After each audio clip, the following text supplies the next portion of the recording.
This podcast is brought to you by Contessa Digital.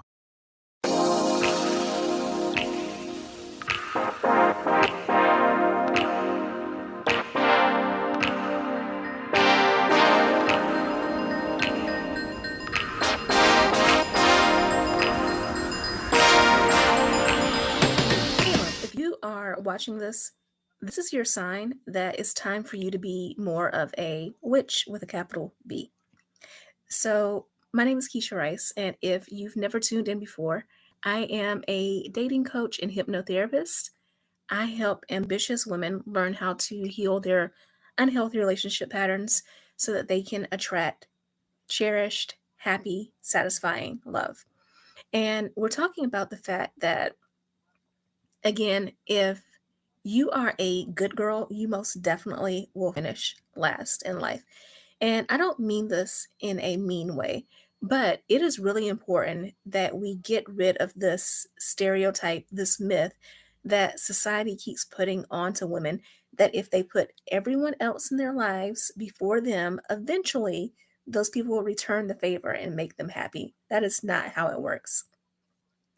And we have to keep in mind that we teach people how to treat us. So if you are constantly telling people, oh, I don't need very much, I don't require very much, I'm chill, I'm low maintenance, then people in your life are going to treat you as if you're chill and low maintenance, and they're not going to give you very much because you've made it clear that you don't expect very much. This applies to your romantic relationships, this applies to your friendships, family. We are human. We look out for our own needs. We do the best that we can to preserve ourselves and our energy. So if there are people in our life telling us they don't require much care, don't require much time, don't require that much attention, and we can still have a relationship with them, then who wouldn't take someone up on that offer? Like, okay, cool. You don't require much to maintain this relationship. So sure, I'll take you up on that. I'll have a relationship with you, especially when you're doing all of these things. You're so kind to me. You're so gracious to me. You're so giving towards me. And I don't have to do very much in return. That sounds awesome. So, of course, I am going to take you up on that offer. I'm going to take advantage of that. This is the way that other people will see that situation. They may not consciously see it that way. As a hypnotherapist, that's one of the things that I am constantly focused on, how people unconsciously or subconsciously think. So they may not consciously look at it as I'm getting this bargain and I'm going to take advantage of it, but that is how they will behave because it is human nature.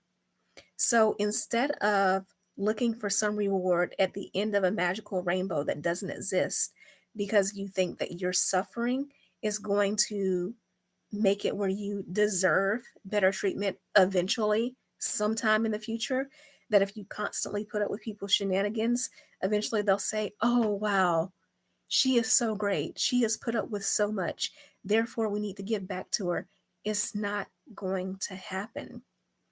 You have to understand that closed mouths don't get fed. Okay? So if you want to be in a happy and healthy relationship, you have to make your needs known and you have to have needs. It's not being a needy person, it is being a person with standards and with boundaries. People respect people who have standards and have boundaries. If you give people, particularly men, if you give them a challenge, they will put themselves up to the challenge and they will live up to it. If you tell people that you require certain things in order to be in a relationship, then the people who don't care about you are going to bow out. And that's great because they don't care about you. They were going to take advantage of you anyways. Those are not people that you want in your life. The people who really do care about you, who want to get to know you better, who want to have a deeper relationship with you or want to maintain a good relationship with you, they will live up to those boundaries. They will live up to those standards. They will say, okay, if this is what you require to be in relationship with you, then yes, I am willing to do these things. When you tell people that you expect to be treated well, when you show people that you expect to be treated well by how you carry yourself, by how you take care of yourself, you treat yourself well, so therefore you expect it out of other people, then people live up to that. Or if they don't live up to it, again, they leave. And either way, you are better for it. Again, society has conditioned us to believe that being the good girl is the key to a successful life. Let me ask you, in real life, think of the people in your lives who are good girls or even good boys, the ones who are always making other people happy, the ones who are always striving to be attentive to other people's needs. Are they living the life that you want to live? I am willing to bet money that the answer is no, because all of the so called good girls and good boys that I know in my life, they are constantly stressed. They are always tired. They have aged. They look older than what they actually are. It has taken a toll on both their mental health and their physical health, constantly having their ears on what other people want, what other people need. When other people tell them to jump, they say how high, and it has stressed them the F out. Okay. And I especially see this in, people who are older generations than me, and not even necessarily a lot older. I'm a millennial, but I definitely know some Gen X people and yes, some boomers who have spent their whole lives waiting for this reward that, if you were younger, if you're in your 20s or 30s, if you're looking for that reward at the end of the rainbow, I can tell you where it ends. It ends in you being in your 50s, 60s, 70s, and beyond, still looking for that reward, still hoping that somebody is going to acknowledge how good you are, still hoping that somebody is going to finally validate you by giving you the treatment that you've been working so hard for your entire life, but you've never truly asked for, that you've never actually demanded, that you've never set those expectations. So, therefore, people are living up to the expectations that you have set. If you put the bar low, then people are going to uphold that low bar. So here's how you change that. You first start taking better care of yourself. And that doesn't necessarily mean that you have to go out and buy yourself the most expensive things, or that you have to like go into debt, or that you can only wear designer or only eat at the finest restaurants. You know what taking care of yourself would look like. That can mean getting more sleep.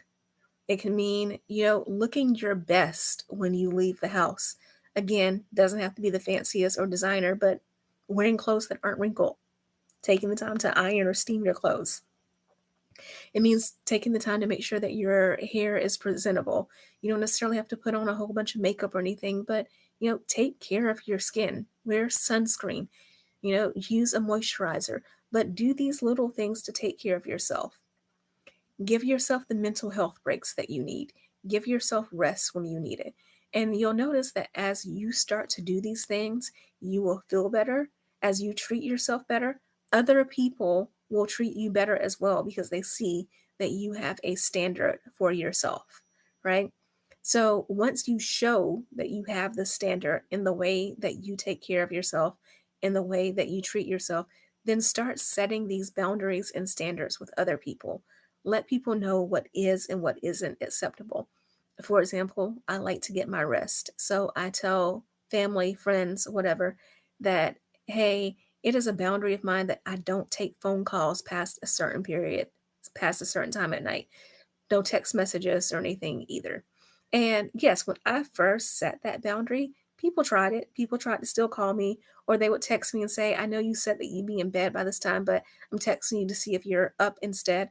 But I upheld that boundary. If people called me or sent me text messages past that time, I simply ignored them. I had my phone on silent or do not disturb, and I didn't return any phone calls or messages until the next day. Eventually, people took the hint, right? So you have to set these boundaries, you have to set these standards, and you have to make your expectations known. Then the other thing that you need to do is, as these situations come up, if someone makes you feel uncomfortable, if they do something that you find not to be respectful, again, closed mouths don't get fed. You don't have to be mean with it, you don't have to be nasty with it, but you can say, hey, I really didn't appreciate that. I didn't find that to be respectful. And again, the people who care about you, the people who want to be in deep relationship with you, they are going to respect these new standards that you are setting. And the people who don't are not worth your time to begin with. So remember that we teach others how to treat us. We teach them by the way that we treat ourselves, and we teach them by simply telling them. And what comes out of your mouth becomes a self-fulfilling prophecy. If you keep saying that you don't require much, you are not going to get very much. But when you let people know, hey, I expect to be treated well, that's the type of treatment that you will receive. So I hope you enjoy this, and I will talk to you soon. But in the meantime, consider this a journal prompt for you. Where are my standards right now? Where should my standards be? And what things can I do in order to teach people how to treat me better? Love you so much. Bye. Hey there. So you made it all the way to the end of the episode, which means I have two things to say. One, thank you so much. I truly appreciate it. And two, you like me. You really like me. So I would appreciate it if you would show that like by subscribing to this podcast so that more people can hear about it and enjoy it as much as you do. And if you want to know more about any of the links that I mentioned on this episode or any guests that I've had, be sure to go to KeshiaRice.com/links. That's KeshiaRice.com/links. I can't wait to talk to you again in the next episode. So see you then.